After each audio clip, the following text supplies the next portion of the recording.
freedoms from us every day. They want to come into our homes and take our guns and faith away. Oh, they're insane. Oh, they keep pushing their lies on us every way. If you come for my family, then there's gonna be hell to pay. These colors don't run, and neither do I. We come from a long line of fighting this fight. This flag's gonna fly when it's all said and done. These colors don't run. No, these colors don't run. These colors don't run. Ticking time bomb, stop, drop, roll. Finger on the button, who's got control? Weaponize the news every time I scroll. Come for my guns, but I lock and load. Prime from my hands when I go cold. Pray to the Lord, but they want your soul. They gonna have problems if they come to my home. Till they get my message, I'ma say it slow. Scrolling through the news, anxiety, it starts to hit me. Bible by my pistol by my whiskey. Politicking just to trick me. If you want it, come and get me. But if you sliding through that door, it's a Sammy. Fight for the stripes, but the blood still dripping to the grave, all waving and the flag still whipping. They want my liberty, they won't strip it. They want my land, they won't get it. My grandfather's blue collar's dirty and frayed, cause he keeps rolling in his grave for what they did to this place. These colors don't run, and neither do I. We come from a long line of fighting this fight. This flag's gonna fly when it's all said and done. These colors don't run. No, these colors don't run. These colors don't run.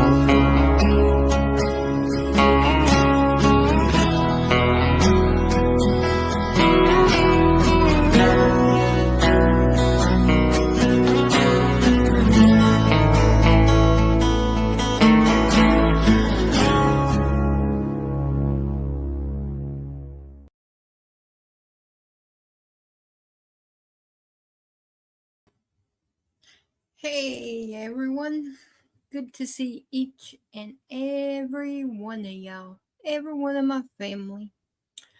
Tracy, good to see you, love you, hope you're doing well. Darlene, good to see you, love you bunches, hope you're doing well. Jeff and Terry, good to see my two big brothers, hope y'all are doing well, love you both. Christopher, good to see you. Love ya, brother, baby brother. Hope you're doing well. Praying for you. Bitbite, good to see you. Love you. Hope you're doing well and staying safe out of storms. Priscilla, there's my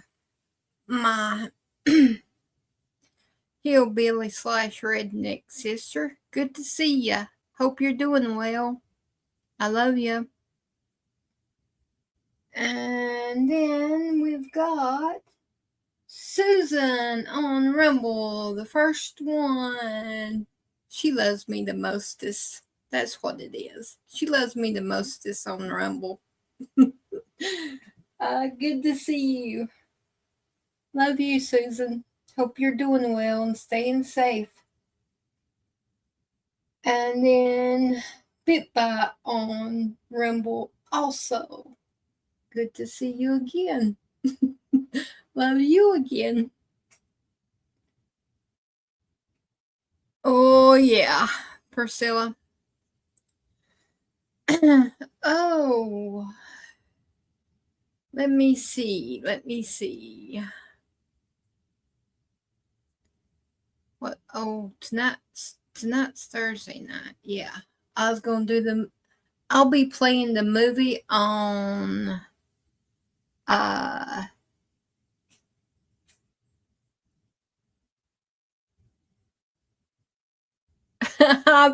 forgot how to pronounce it. Have a cake.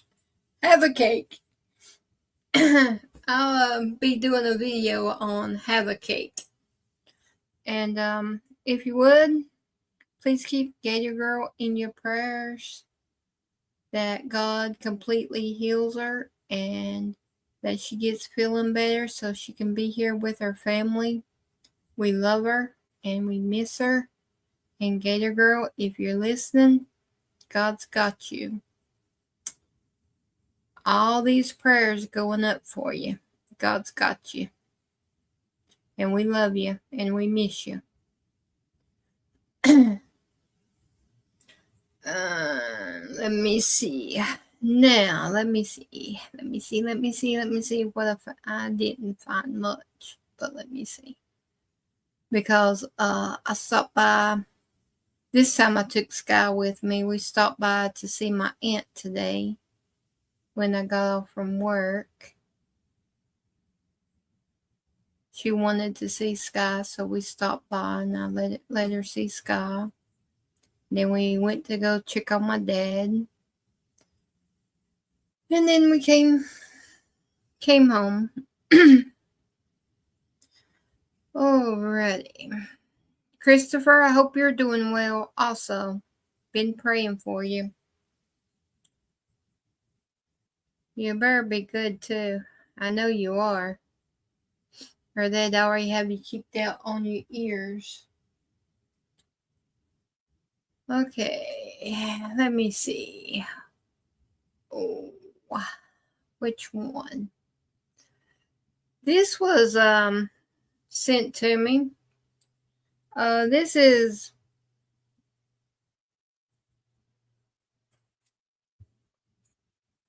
Darlene sent it.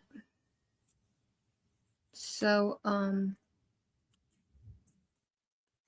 this is Baby Trump and Baby Biden playing chess. All right, Joe, I'm making my move.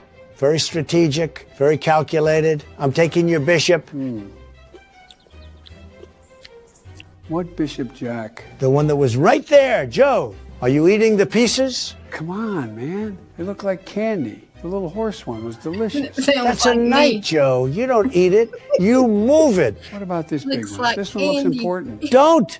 That's the queen. She's worth 9 points, more than your entire side of the board, which you've already eaten half of. That one was minty, Jack. He ate the queen.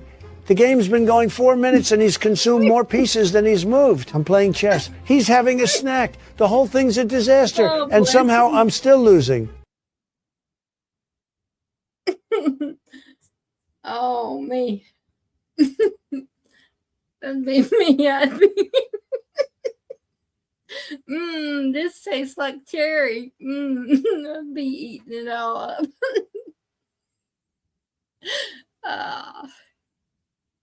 Mercy. And I'm gonna play this one real quick before Sky gets on. You know, if I have any news clips and this is Gutfield, and you know how sometimes he speaks his mind. So I'm going to play this one real quick before she gets on. So here we go. This is Gutfield talking about the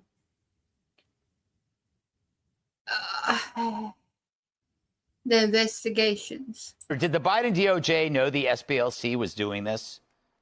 They knew the SPLC was doing this, but they didn't pursue the case. They dropped the case. The guy at the Charlottesville rally helped plan that rally, coordinate transportation there, was paid to attend. After the event, again, after the event where a lady was killed, the Southern Poverty Law Center almost tripled their income. 51 million to 133 million. Wow, that is a return that could get Nancy Pelosi to raise an eyebrow. So they paid the Klan for cross burnings and recruited them to organize rallies, even when Klan members wanted out. It turns out the SPLC is better at being Klansmen than the actual Klan. But sure, we're the Nazis. The Republican Party used to be the party of Lincoln. It's nothing more than a debt cult and a political front for the white supremacist movement. This committee's hearing today is an example of slander against one of the greatest civil rights organizations we've had. Hate and extremism has migrated significantly online and into government agencies. What the hell are these Mr. douchebags Fire. talking about? What a name. The first guy calling us racist after paying for KKK crosses? But I get it now. We're finally taking a look under the KKK's white hood, and surprise, once again, it comes in the form of a donkey, a Democrat. Speaking of, check out these asses. Still passing off the fine people hoax like a counterfeit 20 at a 7-Eleven.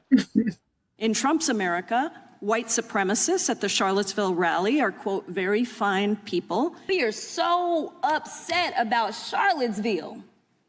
All of a sudden, I would be interested to know which one of you had something to say about Charlottesville when it happened. Their fearless leader at the time said that there were pretty fine people on both sides. You were okay with the tiki torches. So even 9 years after this lie has been thoroughly debunked, these grifters push the hoax that gets people killed. So you got to wonder, what does the word hate mean anymore? It's just another term that Democrats have destroyed, like choice or fairness or dirty Sanchez. Used to be wholesome.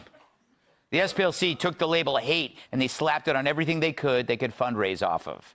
That included you, me, moms, dads, pro-lifers, Christians, Ben Carson, and of course, Charlie Kirk.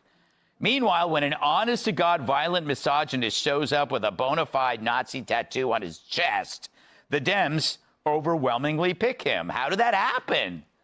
We'll leave it to SPLC CEO Brian Fair on his orange crooked hate map. Your organization has labeled Dr. King and Charlie Kirk and others. Do you regret that? Are you going to recant? The SPLC will continue to expose hate and extremism. Moms for Liberty is listed on our hate map because it demeans and vilifies people. I can assure you, Mr. Fair, that Moms for Liberty is not a racist organization. Under your criteria, Turning Point USA, Family Research Council, and other conservative Christian groups are considered hate groups. But Antifa and Jane's Revenge that burns down Catholic churches and pregnancy resource centers, those are not hate groups. So you got that? Moms for Liberty is a hate group. Antifa's not. But I get it. Have you seen all those moms with Hitler haircuts? And even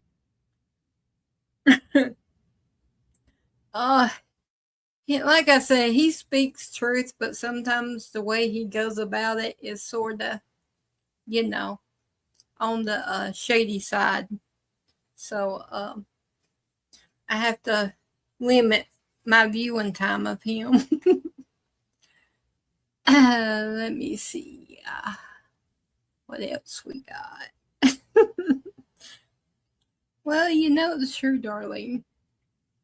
Especially when you have little eyes that likes to repeat things. She may be repeating certain things, so I have to be careful. Careful. I have to be sneaky. Alrighty. And then California. How you feeling now? You're going to get all of your funding took away from you for all of the fraud. So here's a little news clip that came out this evening. Buckle up, California. You better vote right.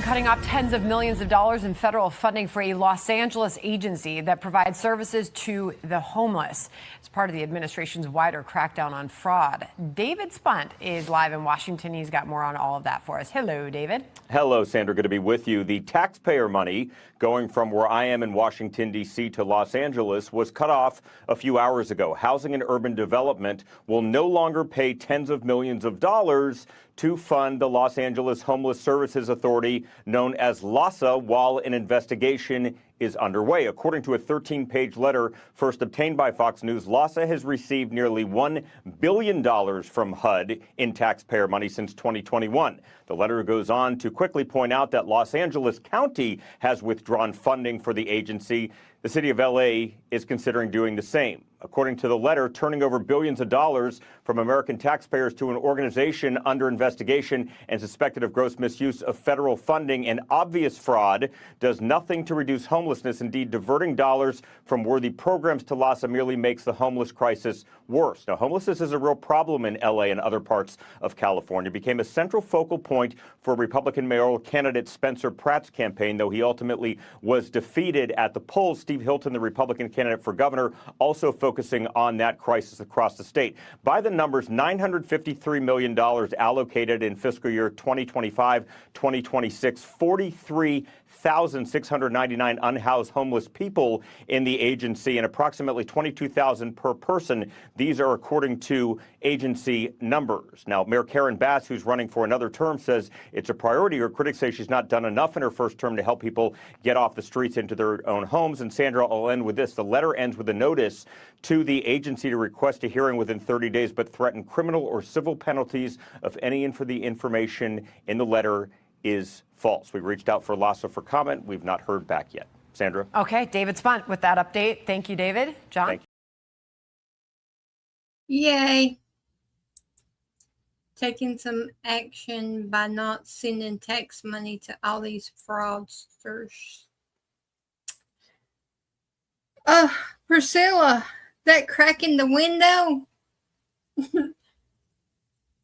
I've heard it. My grandpa used to say it, but if you ask me and Sky, when lightning comes, we jump underneath the cover and pull the blankets over our head like it's going to protect us. That's the way we deal with the lightning when it comes. We just jump underneath the blankets. Alrighty, and then this one was sent to me. Well, my grandpa used to tell us that, but you know, if you know, you know.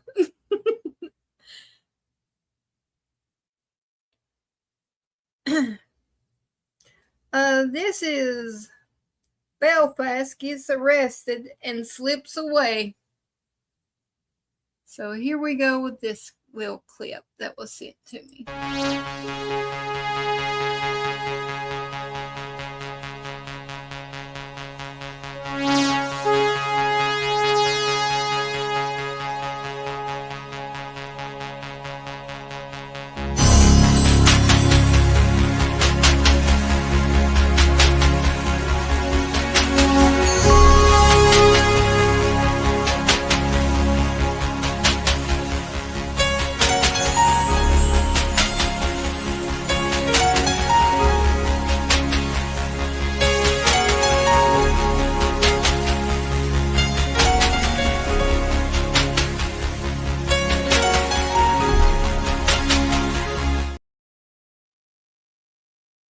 Them officers is going to have to start getting into a little shape there.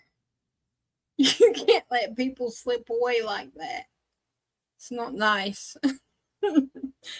Here, Priscilla, they're supposed to jump on top of them and hog time, right? Don't let them slip away. Yeah, hog time, and then they can't get away.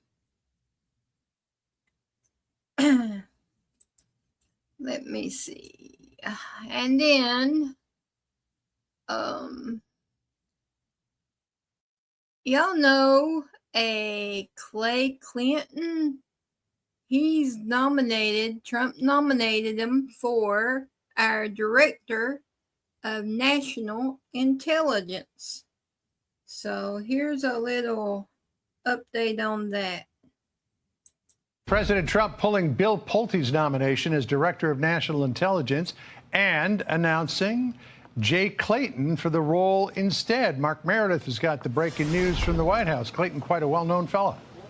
Absolutely, especially around here in Washington, John. Of course, the headline here is that the president felt the pressure that was coming from Capitol Hill, including from a number of Republicans that were not happy to see Bill Pulte in the Director of National Intelligence position. He was named as acting DNI.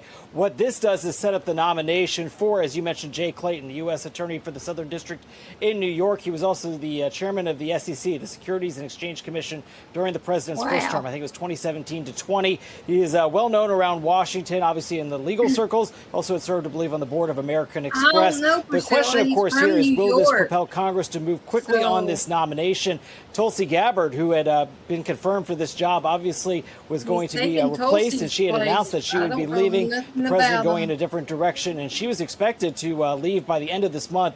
Axios came out with a report today which said that Pulte had called her and said, nope, you're done this week. It's time to get moving. And it's unclear whether or not that leaking may have had any impact on the president's decision. But perhaps that's the biggest headline today, was that there was a number of congressional Republicans, in addition to Democrats, who blocked an extension, a short-term extension of a warrantless surveillance act that needed to be approved by Congress because there was so much anger over Pulte's nomination for DNI. So it's unclear right now, is he going to stay as acting DNI as this nomination works through? It's an important post. It's been around for decades. The question, of course, here is what will this do to change any of the feelings up on the Hill? I just checked with our Capitol Hill team. A lot of these lawmakers, they're already heading to the airport. It's hotter than hell out here, John. They already skipping town for the weekend. So any movement would likely have to come after this weekend. John? I wouldn't see any reason to pull Pulte as acting now that Clayton's been nominated, but we'll see, maybe. Mark Meredith with the update from the White House. Thanks, Mark. Now this. You bet.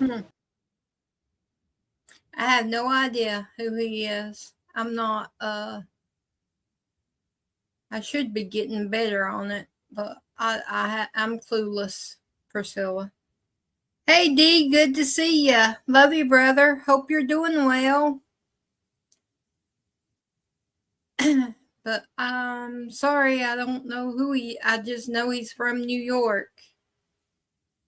I did hear that, but I have no idea who he is.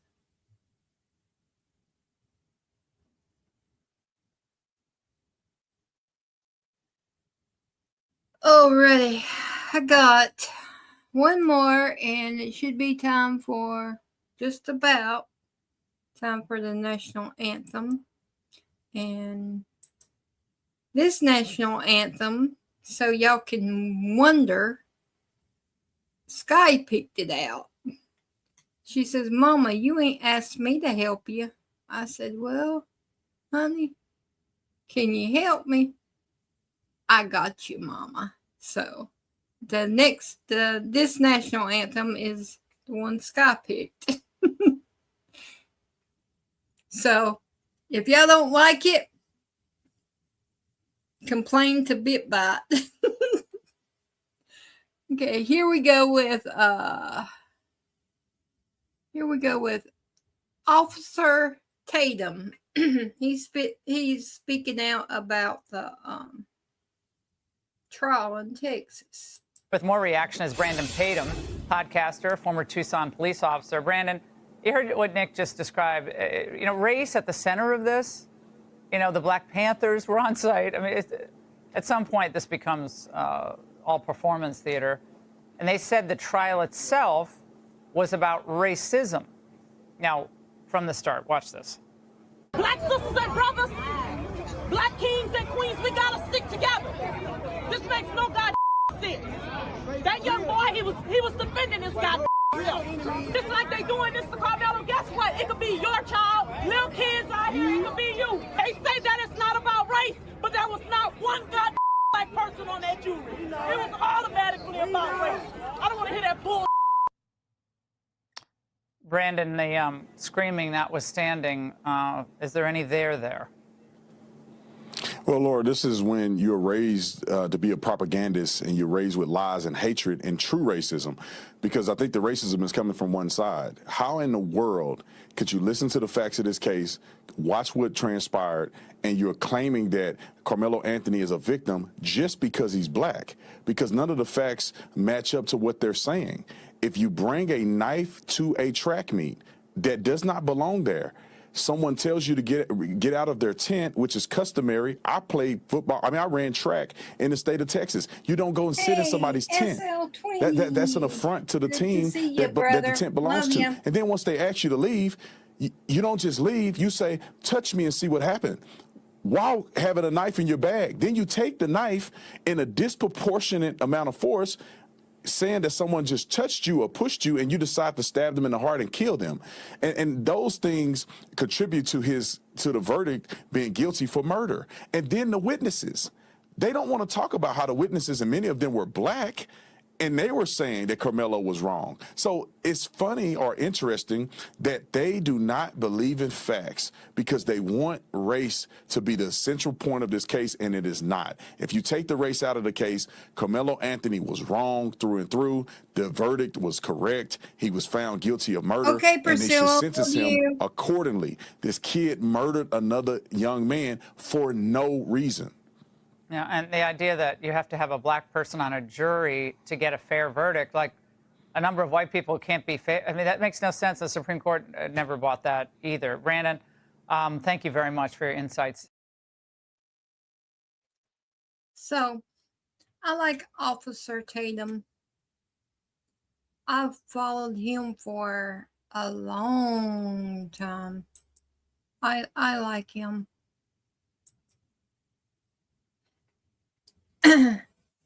Alrighty, let me see. We got 1 minute until, which I played this one before. I was trying to decide which one to play tonight, and she says, this one, Mama. So, y'all probably will remember it.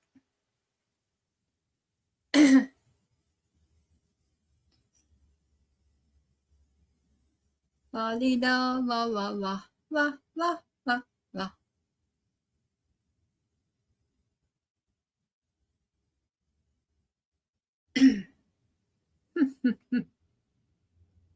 Man, the longest minute. It was pretty here today. It was party over down this way.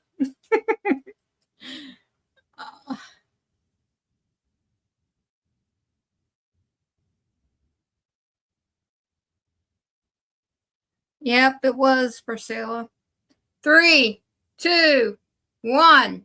Oh, say, can you see by the dawn's early light what so proudly we hailed at the twilight's last gleaming, whose broad stripes and bright stars through the perilous fight on the ramparts we watched were so gallantly streaming, and the rockets' red glare, the buzz bursting in air, gave proof through the night that our flag was still there. And oh, say does that star-spangled banner wave on the land of the free, home of the brave. USA, USA, USA.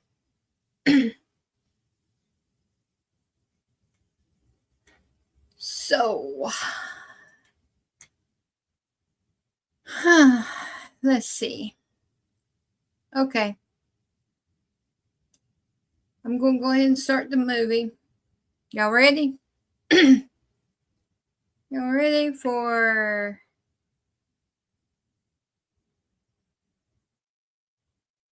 Y'all ready for it? Have a cake. Have a cake. You ready for it? Here we go. Get your snacks and get ready.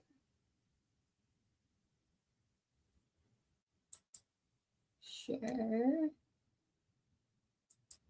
Here we go.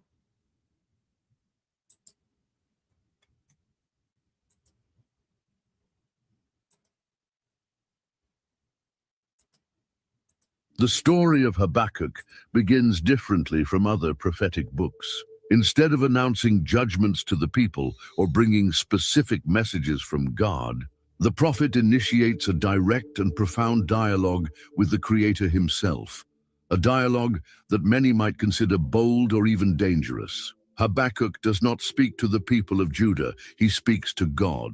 What makes this prophet so special is that his words carry an emotional and spiritual weight that resonates in any era, including ours. At that moment in history, the kingdom of Judah faced a scenario of collapse. It was a time marked by violence, corruption, and injustice, both among the leaders and the common people. While many prophets in the Bible brought messages of judgment or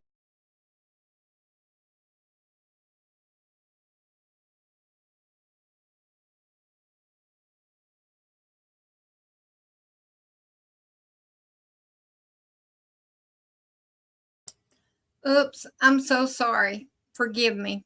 I just seen that. Okay.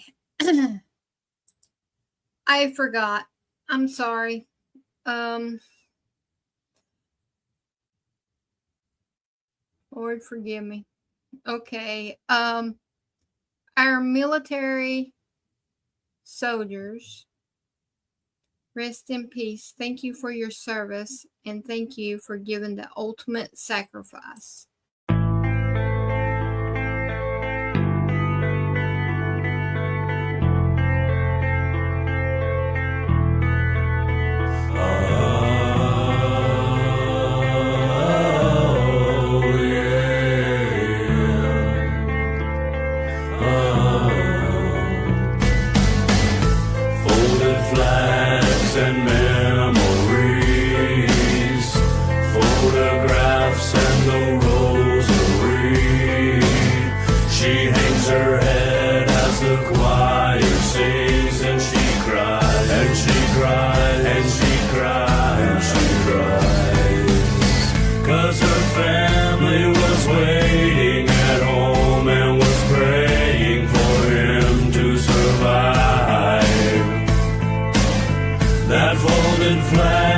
She now owns, she holds it close tonight.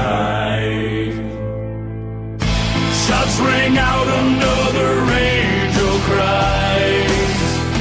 Open up the gates when he arrives. As he fell to the ground, there was no fear in his eyes. They'll bury him before they bury his bride. For my people that are fighting. Rest in peace. Thank you for your service. Praying for all the family members. Now for the lives that was stolen by the illegal immigrants. Rest in peace, angels. Praying for each of your families.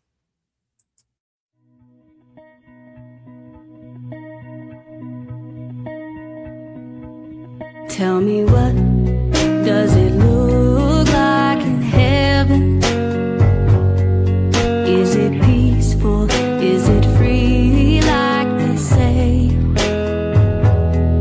Does the sun shine bright forever? Have your fears and your pain gone away? Yeah, 'cause here on earth it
like everything good is missing since you left. And here on earth, everything's different. There's an emptiness. Oh, I hope you'll dancing in the sky, and I hope you're singing in the angels' choir, and I hope the angels know what they have. I'll bet it's so nice up in heaven since you've arrived.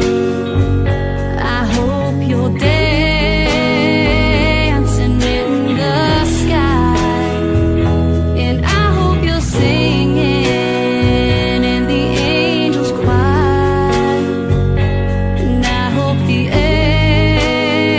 angels know what they have.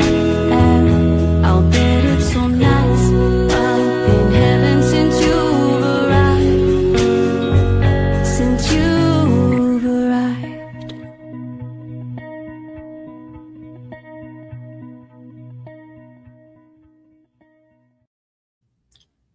We have to keep trusting in God. Some things we're not meant to understand, but God does. There's a reason for everything. Alrighty, let me try this again without messing up. Okay, here we go with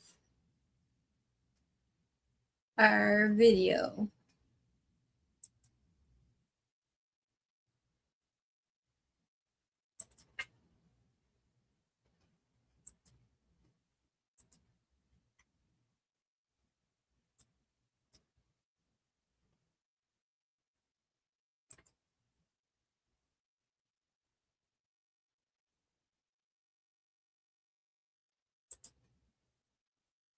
The story of Habakkuk begins differently from other prophetic books. Instead of announcing judgments to the people or bringing specific messages from God, the prophet initiates a direct and profound dialogue with the Creator himself, a dialogue that many might consider bold or even dangerous. Habakkuk does not speak to the people of Judah, he speaks to God. What makes this prophet so special is that his words carry an emotional and spiritual weight that resonates in any era, including ours. At that moment in history, the kingdom of Judah faced a scenario of collapse. It was a time marked by violence, corruption, and injustice, both among the leaders and the common people. While many prophets in the Bible brought messages of judgment or hope directly from God, Habakkuk begins with a complaint, almost a lament. He is troubled, perplexed, and frustrated. He sees evil triumphing before his eyes, and to him the situation was unsustainable. Imagine the scene. The streets of Judah are filled with violence. The weakest suffer at the hands of the powerful, and no one seems to do anything about it. The government does not care. The laws are ignored, and those with any power take the opportunity to exploit others. Habakkuk can no longer bear to watch this reality. He looks to the heavens and asks, why isn't God intervening? Why does he remain silent while evil prevails? This marks the beginning of his spiritual journey, a journey filled with difficult questions and surprising answers. Habakkuk does not speak merely as a prophet. He speaks as someone who suffers with the reality around him. His heart is heavy and his faith is being tested. That's why he takes a rare step. He confronts God with his doubts. Instead of keeping it all to himself, Habakkuk chooses to question the Creator directly, seeking to understand what is happening. This reveals something profound about Habakkuk's relationship with God. He has enough freedom to express his anguish, doubts, and frustrations. Habakkuk does not doubt God's existence. He doubts God's silence in the face of so much injustice. The introduction to the book of Habakkuk does not present us with a perfect man or a serene prophet. On the contrary, Habakkuk is a real man with real emotions. He approaches God with sincerity, even though his words are laden with pain and confusion. To better understand the depth of this introduction, we need to remember that, in Jewish tradition, questioning God was not considered a lack of faith. On the contrary, it was seen as an honest expression of seeking answers and a demonstration of intimacy with the Creator. Habakkuk, therefore, teaches us something very valuable in the first moments of his narrative. God allows his servants to question him. This does not mean rebellion or disrespect. It means that our relationship with God can be deep enough to allow for vulnerability. Habakkuk is not criticizing God for the sake of criticism. He is trying to understand what seems incomprehensible. He does not hide his pain or pretend that everything is fine. He brings his concerns to the only one who can truly provide answers. As Habakkuk looks at the society around him, he sees the contrast between God's holiness and the reality of human sin. For him, the situation is unbearable because he knows who God is, a just, holy, and faithful God. It is precisely this knowledge that makes his questions even more intense. If God is just, why doesn't he act? If God is holy, why does he allow evil to prosper? These questions are, in fact, expressions of faith. Only someone who believes in God can question his apparent inaction. Only someone who trusts in God's character can be anguished when it seems he is not acting. This first interaction between Habakkuk and God is not merely a lament. It is the beginning of a sincere quest for understanding. The prophet refuses to accept silence as an answer. He cries out, he questions, and he waits. It is important to note that Habakkuk does not seek human solutions to Judah's problems. He does not attempt to mobilize the people or start a rebellion. Instead, he turns his eyes to God because he knows that only the Creator can provide a true solution. This introduction to the book confronts us with a profound reflection. What do we do when God seems distant? How do we react when our prayers go unanswered? Habakkuk invites us to be honest with God. He shows us that we can take our hardest questions to the Father because he is able to handle our doubts and weaknesses. The first chapter of the book does not give us immediate answers. Habakkuk is only beginning his journey of questioning and seeking. The prophet speaks with sincerity, and God has yet to respond. But one thing is clear: the dialogue has begun. Habakkuk has opened his heart, and now he waits for the divine response. This waiting is full of tension and expectation, but it is also a sign of faith. Habakkuk has not given up on God. He is seeking to understand what he cannot yet see. At the end of this first encounter, God's silence still looms over Habakkuk's words. He remains distressed and confused, but now he stands before the Creator, waiting for an answer. Habakkuk has taken the first step of his journey. He has brought his questions to God. What comes next is the Lord's surprising response, a response that will challenge not only Habakkuk's understanding, but also his faith. The dialogue between the prophet and God is only just beginning, and the Lord's words will bring to light truths that are hard to accept. As Habakkuk waits, the seeds of a transformative revelation begin to be planted. Divine justice operates in ways that human eyes cannot always comprehend. The story is only just beginning. The setting in which Habakkuk finds himself is complex and laden with tensions. Life in Judah at the end of the 7th century BC reflects a nation on the brink of collapse, both spiritually and socially. The prophet stands at a crucial moment in history when the fate of God's people seems to hang by a thread. To understand the depth of the questions Habakkuk asks and the gravity of the answers he seeks, we must delve into the historical circumstances that shaped his lament and the reality of that time. Judah was living through the final days of its autonomy as a kingdom. After the fall of the northern kingdom, Israel, to the Assyrians in 722 BC, the southern kingdom, Judah, survived as a sort of buffer state, maintaining some independence but always under the shadow of the great powers surrounding it. However, with the decline of the Assyrian Empire, a new threat was beginning to rise: the Babylonians, also known as the Chaldeans. This people, renowned for their military strength and brutality, were expanding rapidly, conquering territories and eliminating their rivals. Habakkuk saw the danger drawing ever closer, and his heart anguished as he realized that Judah's future would not be peaceful. But Judah's problem was not only external, the internal situation was equally dire. The leadership of the kingdom was marked by corruption, violence, and injustice. The laws given by God, meant to guide the people in righteousness and justice, had become empty words. The judicial system was broken, and those in power used their authority to oppress the weak. The prophets, priests, and kings, who should have served as spiritual guides, had become corrupt. The righteous were few, and their voices were drowned out by the roar of the wicked who prospered. The prophet Habakkuk witnessed all this happening around him and felt powerless.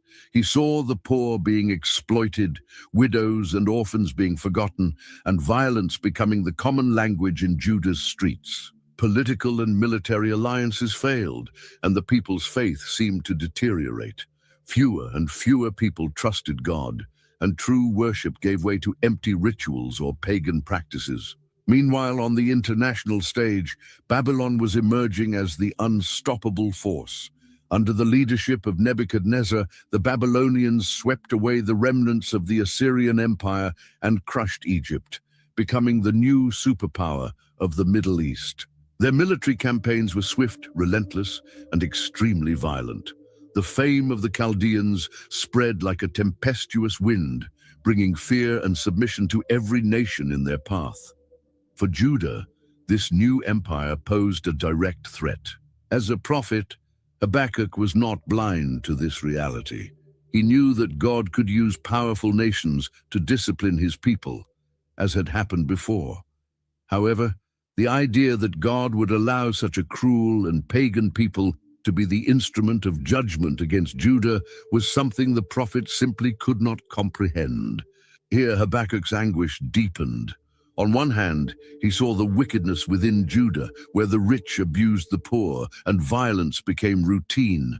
On the other hand, he saw Babylon growing stronger with an unstoppable military force. He looked up to God and wondered, why do you allow all this to happen? The situation seemed hopeless. To Habakkuk, it felt as though there was no longer any hope for Judah. The people were spiritually bankrupt, and a greater threat was at their doorstep. The prophet's anguish was amplified because he knew who God was.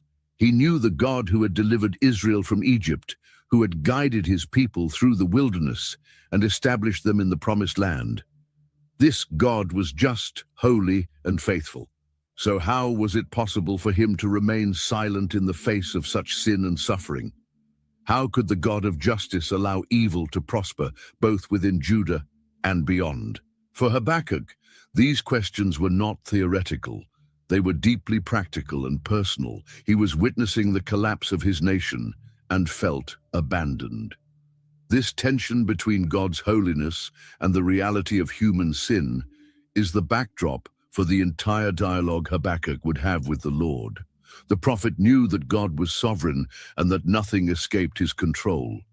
Yet he struggled to reconcile this sovereignty with God's apparent delay in acting.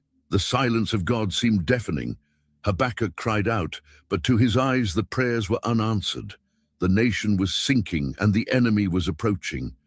This historical moment carried a weight that could not be ignored. The prophet was not merely an observer, he was a man deeply involved in the situation of his people. He felt the weight of injustice and the terror of the imminent threat. He carried Judah's pains in his heart and presented them before God, awaiting an answer. His anguish did not stem from a rebellious heart, but from a heart that loved justice and knew the goodness of God. It is in this context of confusion and suffering that the book of Habakkuk begins to unfold. Babylon is rising, Judah is falling, and God's silence hangs over everything. The prophet finds himself in the midst of this chaotic scene, trying to find meaning in the apparent divine abandonment. He seeks answers, but so far, all he finds are more questions. Habakkuk's world is not so different from ours. We live in a time where injustice also seems to prevail, where wars, corruption, and violence are constant. Many, like Habakkuk, look around and ask, where is God in all this? Habakkuk shows us that these questions are not new, and that even in the darkest moments of history, we can bring our anguish before the Lord. The prophet does not give up seeking. He refuses to accept silence as a definitive answer. And while chaos seems to reign, Habakkuk waits. He awaits God's response because deep down, he still believes that the Lord is just and faithful. This faith, even amidst confusion, is what sustains the prophet as he seeks to understand what is happening. Habakkuk does not yet know what God will say. He has no answers, but the simple act of bringing his questions before the Creator already demonstrates an act of faith. He is willing to listen, even if the answers are difficult to accept. And that is exactly what happens. When God finally responds, his words challenge everything Habakkuk thought he knew. The Lord's response will not be the end of the prophet's questions, but it will mark the beginning of a new understanding of who God is and how he works in the world. Habakkuk stands before an overwhelming tension, the spiritual and social collapse of Judah, the growing injustice spreading like a shadow, and the silence of God. Everything the prophet sees around him deeply afflicts him. He observes God's chosen people, the very ones who were delivered from Egypt and meant to reflect divine holiness, completely corrupted. What was once a nation united by the law and the promise is now fragmented by greed, violence, and idolatry. There is no justice, and the innocent suffer at the hands of the powerful. This situation leads him to ask a bold and, for many, uncomfortable question. Why is God allowing this?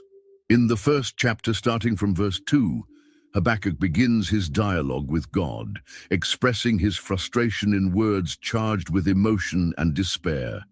He asks, "How long, Lord, must I call for help, but you do not listen?" Here, the prophet's pain overflows. It is not a simple lament, but the cry of someone weary of witnessing evil triumph and waiting for an answer that never comes. Habakkuk is not questioning God's existence or power, but rather his apparent inaction. To the prophet, divine silence in the face of suffering is difficult to bear. Habakkuk sees sin growing like a plague within Judah. People no longer follow the law. Judges are bought and the poor are crushed by the injustice of the rich. Violence fills the streets, and those who try to do good are persecuted or ignored. Truth, which should be the foundation of any society, has been replaced by lies and oppression. He clearly describes this situation in verse 4. Therefore the law is paralyzed, and justice never prevails. The wicked hem in the righteous, so that justice is perverted. For Habakkuk, the world has turned upside down. What should be right has become wrong, and what should be condemned has been accepted. The prophet sees this happening not just among pagan nations, but among God's very own people, making it all the more painful. Habakkuk knows that God is holy and just, yet he cannot understand why he seems to allow such injustice to prosper. He cries out, and heaven seems to remain silent. Habakkuk, like anyone who has faced great suffering, begins to wonder, is God listening? Does God care? In this questioning, it is important to recognize that Habakkuk is not abandoning his faith. On the contrary, he is turning to the only place where he believes he will find an answer: God himself. Habakkuk understands that his doubts will not be resolved by human answers, politics, or military strength. Only the Creator can clarify what is happening. Therefore, the prophet approaches God with complete honesty, unafraid to express his deepest anguish. This attitude of Habakkuk teaches us something powerful. True faith is not one that ignores difficulties or pretends that everything is fine. It is a faith that approaches God with sincerity, even when the pain feels overwhelming. Habakkuk does not hide his doubts or confusion. He speaks openly, trusting that God will hear. He shows us that to have faith does not mean to have all the answers, but to know where to turn when the questions seem too big. At the same time, Habakkuk's questioning reflects a universal reality. How often do we look at the world around us and wonder why God allows bad things to happen? Why do the wicked prosper while the righteous suffer? Why do prayers seem unanswered? These questions span the centuries and find resonance in the hearts of people throughout time. Suffering and injustice are not new problems. They have accompanied humanity since the fall. Habakkuk, as a representative of all who have questioned God's silence, puts these doubts into words. Moreover, Habakkuk understands that the situation in Judah is not just a social or political problem, it is a spiritual crisis. The people have turned away from God, opening the door for sin to dominate the nation. When justice is abandoned and the human heart is corrupted, the result is always the same: chaos, suffering, and destruction. Habakkuk recognizes that the real issue is not just injustice, but the rupture between the people and the God of justice.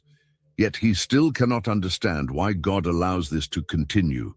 Why does God not intervene and restore order? This tension between God's holiness and the reality of sin is at the center of Habakkuk's first questioning. He knows that God is just, yet he cannot see justice in the world around him.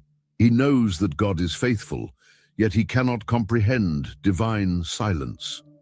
Habakkuk's struggle is the struggle of all who seek to understand the relationship between a holy God and a fallen world. As the prophet cries out and waits for an answer, his attitude challenges us to reflect on our own faith. How do we respond when confronted with injustice? Do we have the courage to bring our questions to God, or do we turn away in silence? Habakkuk invites us to be honest in our walk with God, to acknowledge that we do not have all the answers, but that we can trust the one who does. At this point, Habakkuk remains in the dark. He has asked his questions and poured out his heart before God, but he has not yet received an answer. Heaven's silence continues, and the tension between the prophet's faith and the reality he sees remains. Habakkuk is waiting. He is waiting for God to speak, waiting for the Creator to break the silence and bring light to the darkness. In the meantime, the prophet stands where he began, looking at the chaos in Judah and trying to reconcile his faith with what he sees. He knows an answer must come, but he has no idea what God will say. What he does not yet realize is that the Lord's response will change everything, though it will not be easy to hear. God is about to speak, and his words will be as surprising as they are unsettling. Habakkuk has cried out, and now he must be ready for the divine answer, even if that answer challenges all his expectations. Habakkuk, weary and perplexed by God's silence in the face of Judah's corruption, finally hears the divine response. However, the answer God gives him is not what he expected. In his sovereignty, God announces a plan that completely challenges human logic. Instead of immediate restoration or spiritual revival, the Lord reveals something even harder to accept. He will use the Babylonians, a cruel and godless people, as an instrument of judgment against Judah. In chapter 1, verses 5 to 11, God begins with a statement that surely captures Habakkuk's attention. Look at the nations and watch, and be utterly amazed. For I am going to do something in your days that you would not believe, even if you were told. Habakkuk 1:5. This declaration prepares the prophet for a revelation so astonishing that it would seem unbelievable, even if fully explained. The tone of God's words suggests something both grand and terrifying. The prophet asked for an answer, and God replied, but the response came with a weight and gravity he had not anticipated. The Lord continues, describing the Babylonians in striking detail. In verses 6 and 7, he introduces them as a ruthless and impetuous nation, an unstoppable force that sweeps across the world to seize lands that do not belong to them. They are portrayed as a people filled with pride, lacking moral restraint, acting solely according to their own will. God uses words that reveal the wild and relentless nature of this army. They are a feared and dreaded people. They are a law to themselves and promote their own honor. Habakkuk 1:7. This description must have felt like a blow to Habakkuk. He asked for justice, but divine justice will come through a people even more wicked than Judah. The Babylonians have no fear of God. They act with unchecked violence and possess a power that seems uncontrollable. In verses 8 and 9, God illustrates the speed and brutality of this army, comparing their horses to leopards and hungry wolves. Their cavalry arrives so quickly that they seem like eagles swooping to devour. Their advance is unstoppable, bringing terror and destruction wherever they go. They laugh at kings, scoff at fortresses, and devastate cities with ease. The culmination of this description is in verse 11, where God exposes the heart of the Babylonians. Then they sweep past like the wind and go on, guilty people whose own strength is their God. The Babylonians do not just act violently, they are arrogant and idolatrous. They place their trust in their own military strength, treating power as a god. It is hard for Habakkuk to accept that God would use such a wicked people to correct Judah. How can a holy and just God use such impure instruments to accomplish his purposes? Here, a profound tension begins to form in Habakkuk's heart. He understands that Judah needs correction, but God's solution seems to create an even greater problem. Instead of resolving injustice, it appears that God is bringing an evil even more terrible. God's response, far from bringing comfort, raises new questions. Habakkuk asked for justice, but now he is confronted with a divine justice that does not fit within the limits of his human understanding. The use of the Babylonians as an instrument of judgment is a powerful reminder of God's sovereignty. He is not limited by human expectations or plans. His ways are higher, and his thoughts go beyond human comprehension. God is not merely correcting Judah. He is accomplishing his greater purposes in history. Yet the prophet cannot yet see the whole picture. He sees only the impending devastation and wrestles with the apparent incoherence of God's answer. It is important to note that even in the midst of this difficult revelation, God continues to engage with Habakkuk. He does not ignore the prophet's questions or rebuke him for seeking answers. On the contrary, God involves him in a deep and honest dialogue. The divine response, though harsh, is also a demonstration that God is in control. He sees Judah's sin and will not leave it unpunished, but he is also mindful of the sins of the Babylonians. The judgment on Judah is merely part of something larger that God is orchestrating. At this point, Habakkuk finds himself in an even more uncomfortable position than before. He is no longer just grappling with Judah's internal corruption. Now he must accept that God will use an even worse people as an instrument of discipline. The prophet is forced to confront a difficult truth. God's plans do not always make sense to human eyes. Divine justice operates at a level that transcends human understanding, and this reality deeply challenges Habakkuk's faith. At the heart of this dialogue is a message that resonates even today. Many times we ask God to intervene in difficult situations, but when he answers, the response may not be what we expect. Sometimes, God acts in ways that seem contradictory or even unjust to our eyes. However, the divine response always serves a greater purpose, even when we cannot see it in the moment. The use of the Babylonians to discipline Judah is a clear example of this. God is not ignoring sin. He is dealing with it in a sovereign and just manner, though his methods challenge our understanding. Through this response, Habakkuk's faith is put to the test. He asked for justice, and God revealed his plan. But now the prophet must grapple with the difficult reality that divine justice does not always manifest in the way we expect. Habakkuk still has questions, and his journey is far from over. Faced with God's surprising answer, he is compelled to continue the dialogue, seeking to understand how a holy God can use such an impure people to correct the sins of his own people. This internal conflict leads Habakkuk to pose a second, even deeper question. He does not doubt that God is acting, but now he must understand how God's holiness can reconcile with the use of such a wicked instrument as the Babylonians. God's answer has shed light on the divine plan, but has also raised new dilemmas. Habakkuk is ready to question again, and his words reflect the struggle of a heart still seeking to comprehend the mystery of God's justice. Habakkuk, still shaken by God's surprising response, cannot remain silent. The Lord's first revelation had shown that the Babylonian army, a ruthless and cruel people, would be used as an instrument of discipline against Judah.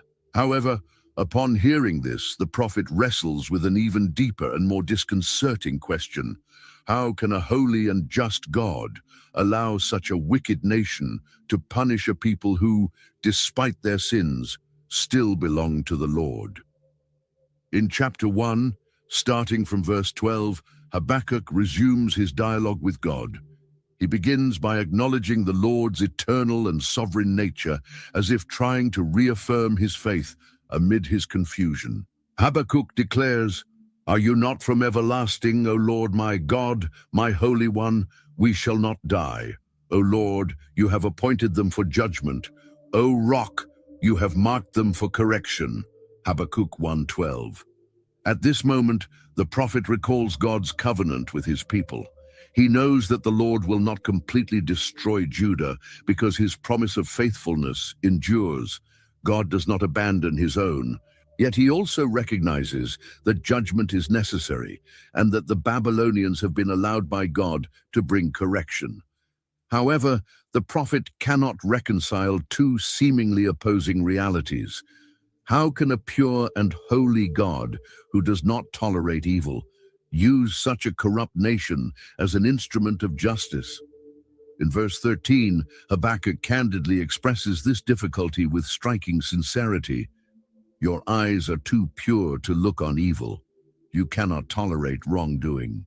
Why then do you tolerate the treacherous?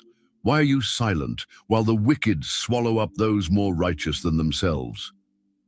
Habakkuk's human logic collides with divine action. The prophet knows that Judah has sinned, but how can it be right for the Babylonians, a far more wicked people, to prevail over them? Habakkuk's description of the Babylonians in the following verses reinforces his point. He compares this cruel nation to fishermen who cast their nets and drag defenseless fish from the sea. According to the prophet, the Babylonians treat nations as vulnerable prey and glory in their own strength. In verse 15, he says, "The wicked foe pulls all of them up with hooks. He catches them in his net. He gathers them up in his dragnet, and so he rejoices and is glad." Habakkuk observes that the Babylonians act with arrogance and violence, destroying everything in their path. They have no mercy, and their only motivation is greed and an insatiable desire for conquest. Habakkuk's criticism does not stop there. He continues, stating in verse 16 that the Babylonians are idolaters of their own power. Therefore they sacrifice to their net and burn incense to their dragnet, for by their net they live in luxury and enjoy choice food. The image is clear. The Babylonians attribute their victories and wealth to their own weapons and abilities, as if their military success was solely the result of their strength. They treat their weapons and strategies as gods, completely disregarding the true God. For Habakkuk, this makes everything even harder to understand. How can the Lord, who is holy and just, allow such an arrogant and idolatrous people to carry out his judgment? In verse 17, Habakkuk concludes his questioning with one final anguished plea. Is he to keep on emptying his net, destroying nations without mercy? Here he expresses his deepest concern. The Babylonians' violence seems endless. They continue to conquer, destroy, and oppress, and Habakkuk wonders how long this will be allowed to continue. His limited view of God's justice leads him to think that the wicked are winning while the righteous are crushed. The prophet feels that something is profoundly wrong. At this point in the dialogue, it becomes evident that Habakkuk is not questioning God's judgment, but the manner in which he has chosen to carry it out. Habakkuk's problem is not that Judah is being corrected, for he himself knows that the people's sin must be addressed. What troubles him is the apparent moral paradox of God using a wicked and violent nation like the Babylonians to discipline Judah.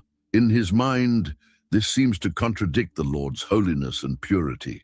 He looks at the Babylonians and sees only evil, destruction, and arrogance, while Judah, though fallen, still maintains a connection to God and his covenant. Habakkuk's struggle is similar to that of many of us today. When we see unjust people prospering and the innocent suffering, it is easy to question God's ways. Why does he seem to allow evil to prevail? Why do the wicked triumph while the righteous are humiliated? These questions are not new, and Habakkuk's dialogue teaches us that it is okay to bring our deepest doubts to God. The prophet does not hide his perplexity or pretend to understand everything. Instead, he approaches the Lord with sincerity and respect, seeking answers that only God can provide. At the end of this second questioning, Habakkuk makes a decision. He recognizes that his questions are limited and that no matter how hard he tries to understand, he still lacks God's perspective. Therefore, at the beginning of chapter 2, he declares that he will wait for the Lord's answer. I will stand at my watch and station myself on the ramparts. I will look to see what he will say to me and what answer I am to give to this complaint. Habakkuk 2:1. Habakkuk's attitude reveals something essential about his faith. Although he does not understand God's ways, he chooses to wait and trust that the Lord will respond. The prophet then positions himself as a watchman, someone who waits attentively for divine revelation. He is not running away from his doubts. He is waiting for God to bring him clarity. Habakkuk's journey is not yet complete. He has asked his questions, expressed his frustrations, and now awaits the Lord's response. Habakkuk teaches us that even in the midst of confusion and apparent silence, the best attitude is to remain vigilant, attentive to what God has to say. He knows that the answer will come and that God's revelation will bring light to what now seems dark and incomprehensible. After expressing his second question and positioning himself as a watchman, attentively awaiting God's answer, Habakkuk finally receives a divine revelation that not only addresses his anguish, but reveals a fundamental principle that transcends time and space. The righteous will live by his faith. It is in chapter 2, beginning with verse 2, that the Lord speaks again, bringing not only words of correction and warning, but also a promise of hope and justice. God begins his response with a clear instruction. In verse 2, he says, "Write down the vision and inscribe it clearly on tablets so that even someone running by may read it."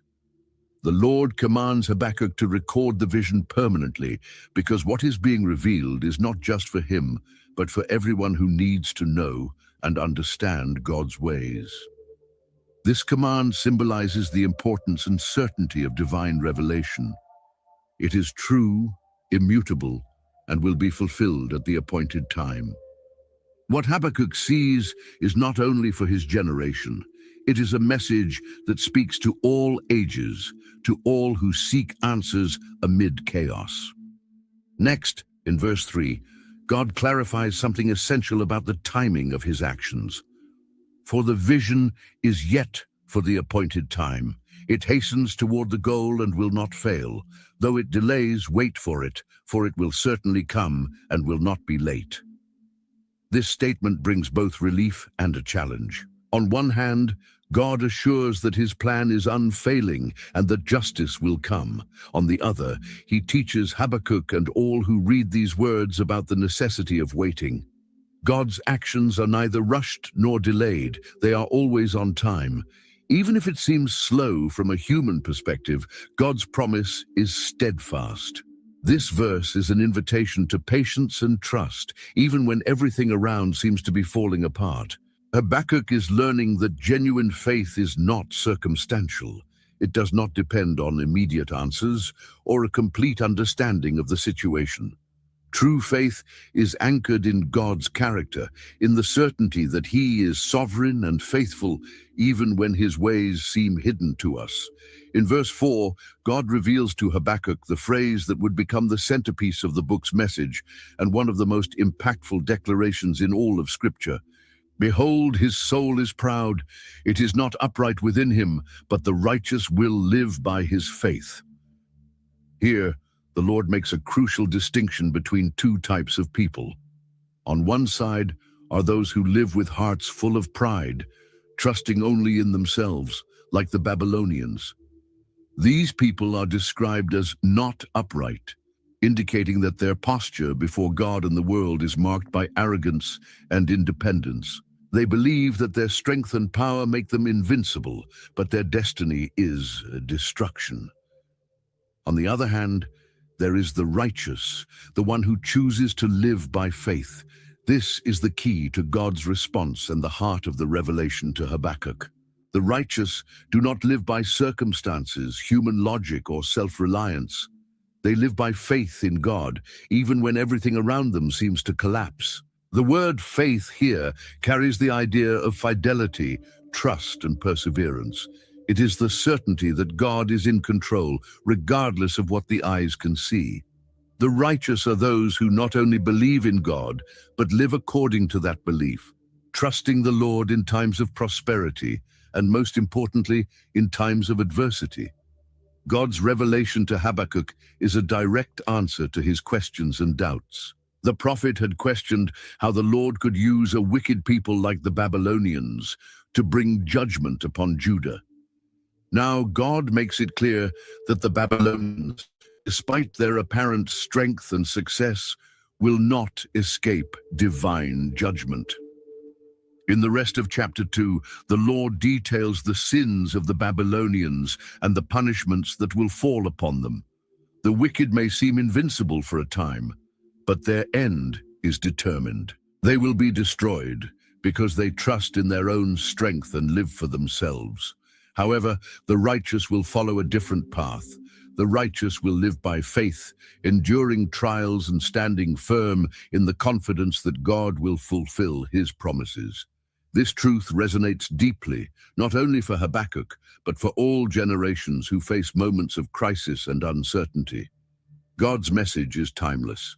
When chaos seems to reign, faith in God is what sustains the righteous. It is important to note that this phrase, "the righteous will live by faith," would become a cornerstone of all biblical theology. Later, the Apostle Paul cites it in his letters, Romans 1:17 and Galatians 3:11, emphasizing that justification comes by faith and not by works. This truth was central to the Protestant Reformation when Martin Luther rediscovered the profound meaning of this phrase. Faith is not merely passive belief. It is active trust in the God who is faithful to his promises, even when the world seems to be in ruins. For Habakkuk, this revelation marks a turning point. The prophet began his journey questioning God's apparent inactivity in the face of injustice. Now he begins to understand that divine justice operates in a time and manner beyond human comprehension. God does not ignore evil. He will judge it at the right time. Meanwhile, it is up to the righteous to live by faith, trusting in the Lord's sovereignty and faithfulness. The vision given to Habakkuk is more than just an answer to his questions. It is an invitation to a transformed perspective. Instead of looking only at the circumstances around him, the prophet is called to look to God and trust in his ways. Faith, therefore, becomes the foundation of the righteous person's life. It is faith that sustains him when answers are unclear. It is faith that keeps him steady when the world is in chaos. Habakkuk has not yet seen a change in the reality around him. The Babylonians are still advancing, and Judah still faces corruption and destruction. But now he has something he did not have before, a firm and unchanging promise from God. The righteous will live by faith. This is the answer Habakkuk needed, and it is this answer he will carry with him as he faces the challenges yet to come. As the prophet absorbs this revelation, his heart begins to be transformed. Habakkuk still has questions, but now he possesses a certainty. God is faithful, and his justice will come at the right time. The righteous will not live by what they see, but by what they believe. This truth will become the foundation of his final prayer, a prayer that expresses the confidence of a heart that has learned to rest in God's sovereignty and faithfulness. Habakkuk's journey, marked by sincere questioning and surprising divine answers, reaches its climax in chapter 3. The prophet who began perplexed and distressed ends in a state of worship and unwavering trust in God.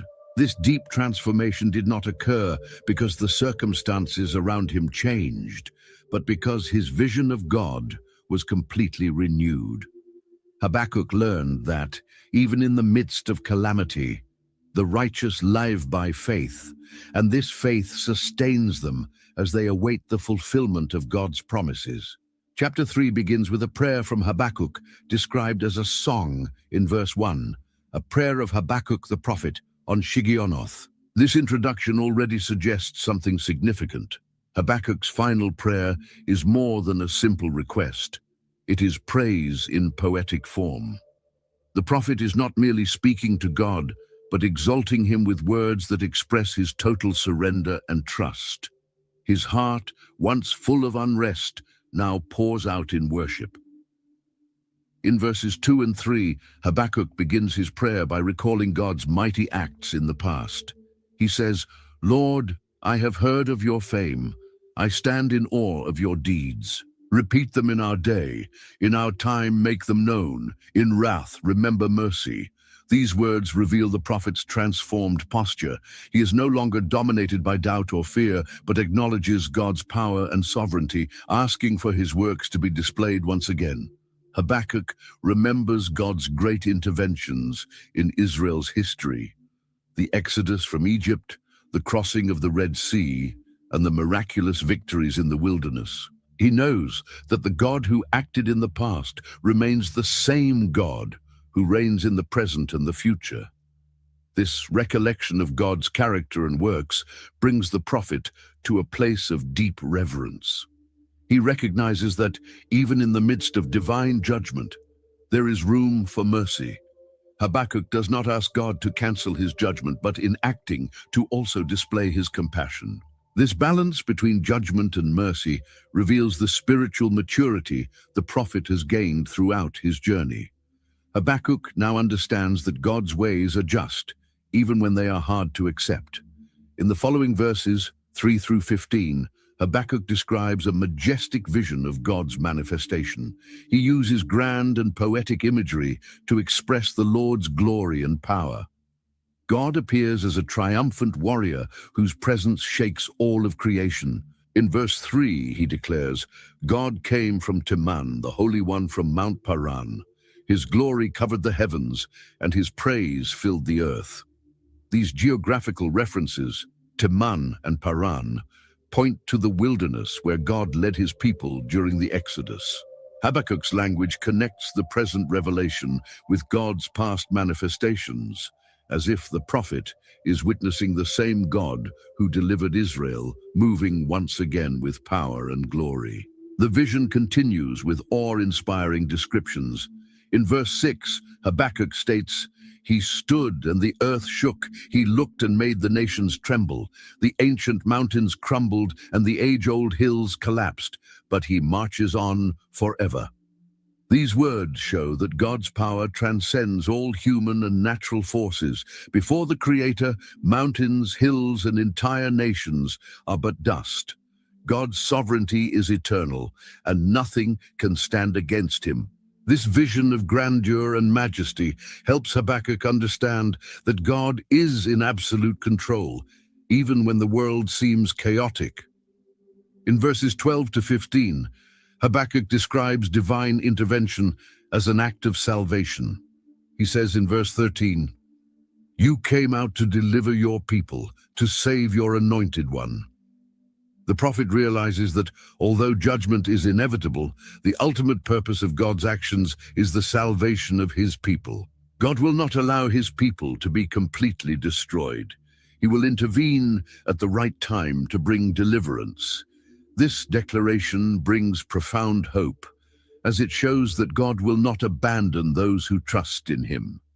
Even amid chaos, there is a redemptive purpose in all that the Lord does. In verse 16, Habakkuk describes his personal reaction to this vision. He confesses, "I heard, and my heart pounded, my lips quivered at the sound. Decay crept into my bones, and my legs trembled. Yet I will wait patiently for the day of calamity to come on the nation invading us." The prophet does not hide his fear in the face of God's manifestation. He feels the weight of the reality of judgment, but at the same time, something has changed within him. Habakkuk is now willing to wait patiently for the fulfillment of God's promises. He knows that judgment will come, but he also trusts that God will act at the right time. His faith has been strengthened, and he chooses to rest in the certainty that the Lord is sovereign and faithful. This unwavering confidence reaches its peak in the final verses of the chapter, verses 17 to 19, when Habakkuk declares one of the most beautiful expressions of faith in the entire Bible. He says, "Though the fig tree does not bud, and there are no grapes on the vines, though the olive crop fails, and the fields produce no food, though there are no sheep in the pen and no cattle in the stalls, yet I will rejoice in the Lord. I will be joyful in God my Savior." These words represent the complete transformation of Habakkuk's heart. He began his journey with questions and lament, but now he chooses to rejoice in God, regardless of the circumstances. The prophet's faith is no longer conditioned on what he sees or understands, but is anchored in God's unchanging character. In verse 19, Habakkuk concludes with a powerful declaration, "The sovereign Lord is my strength. He makes my feet like the feet of a deer. He enables me to tread on the heights." Here, the prophet expresses his complete confidence in God as the source of his strength and security. Just as deer can move with steadiness and agility across difficult and dangerous terrain, Habakkuk now knows that God will enable him to face any challenge. He is no longer bound by fear or doubt. He stands firm in faith. This final prayer from Habakkuk is a powerful testimony of the transformation that takes place when someone chooses to live by faith. The prophet did not receive all the answers he wanted, but he received something much greater, a renewed vision of who God is. He learned to trust in the Lord, even when circumstances made no sense. Habakkuk's prayer teaches us that true faith leads us to worship God, not for what he does, but for who he is. We have now reached the end of this incredible journey through the story of Habakkuk, the prophet who dared to question God and ended up transformed by faith. The central message is clear. The righteous will live by faith, even in difficult and incomprehensible times. May this reflection inspire you to trust in God's sovereign and faithful character, regardless of the circumstances. If you enjoyed this video and believe it can bless others, don't forget to like, share, and subscribe to the channel. Turn on notifications so you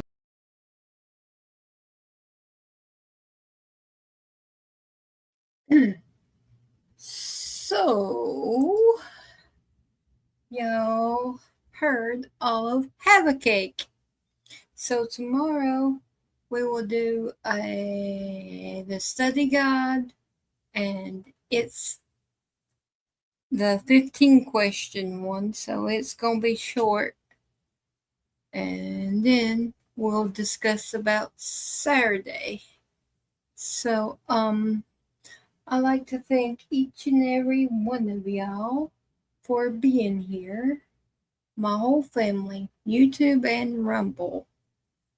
And remember, ones that we need to pray for, Betty and Stephen family, D for his knee and ribs, keep him in your prayers, and Goldie and Dee's dad, Teacup, keep her in your prayers for her eyes, Darlene and her family for healing and protection. Keep Bonnie and Cindy Chase in your prayers for protection and healing and comfort. Keep Cindy and Mel in your prayers for strength and comfort. And Santa, keep him in your prayers that God will give him the strength to keep doing the great work that he's doing. Jared and Julius, keep them in your prayers for recovery and healing. Keep our baby brother Christopher in your prayers for his complete healing. And his mom, that God gives her strength and peace. And Carrie for healing. And Gator Girl, every chance you can, say a prayer for Gator Girl. We miss her and we love her, and we know God's hands is over. And pray for complete healing. And then the young man at her church named Landon, he's going on a mission trip to Mexico, him and some others, so keep them in your prayers for safety. And Tina B, keep her in your prayers for strength and courage, and that God gives her peace. And Francis, keep Francis in your prayers for complete healing and for her family to be comforted and have peace. All of her family. And all of the unspoken prayer requests from our chat. I know Minnie doesn't speak them, but God knows.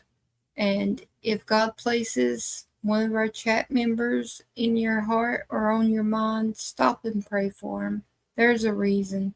Or anyone. If a name just crosses your mind, stop and pray. Because God placed them there for a reason, and He knows. And I love each and every one of y'all, and I will see y'all back tomorrow night to do the trivia and the study guide. Love y'all.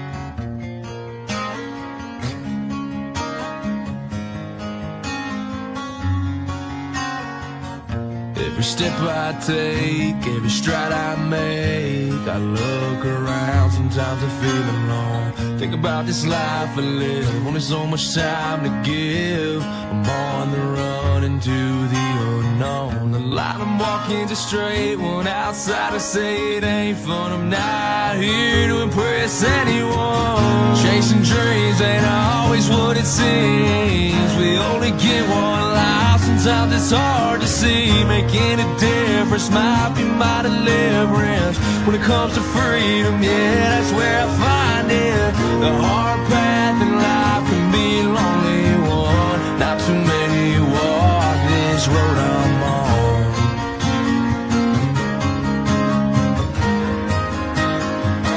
This road I'm on.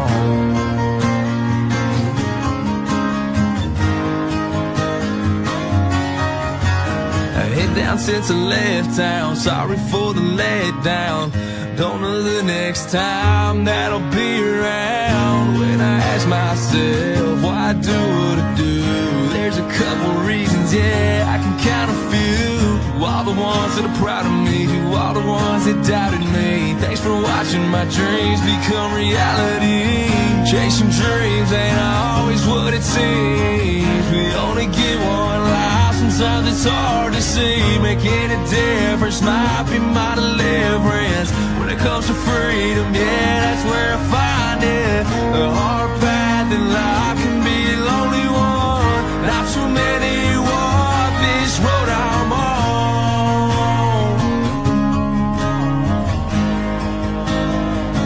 This road I'm on.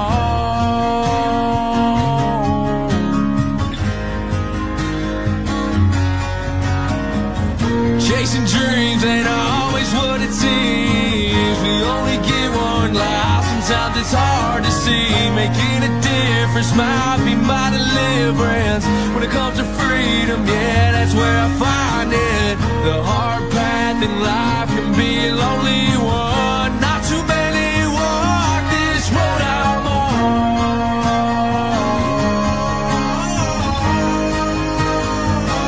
This road I'm on.